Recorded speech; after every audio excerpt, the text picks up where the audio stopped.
July 24, 2025 Indian ഓഹരി വിപണി പ്രധാനമായും താഴേക്കാണ് ക്ലോസ് ചെയ്തത്. നിഫ്റ്റി 20,062.10 നെഗറ്റീവ് 0.63% കുറവിലും സെൻസെക്സ് 82,184.17 നെഗറ്റീവ് 0.66% ഇടിവിലുമാണ് വ്യാപാരം അവസാനിപ്പിച്ചത്.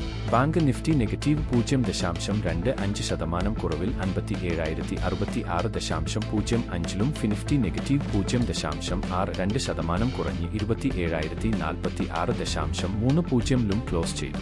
Nifty mid cap select negative 1.27% വലിയ ഇടിവാണ് രേഖപ്പെടുത്തിയത്. വ്യാപാരദിനം മുഴുവൻ വിപണി മോശമായ താൽപ്പര്യവുമായിരുന്നതും നിക്ഷേപകർ ആശങ്കയോടെ ഇടപാടുകൾ. മേഖലയിലെ കുറവുള്ള ലാഭപ്രഖ്യാപനങ്ങളും ആഗോള സാമ്പത്തിക അവസ്ഥയുമായി ബന്ധപ്പെട്ട ആശങ്കകളും വിപണിയെ ദുഷ്പ്രഭാവിതമാക്കി.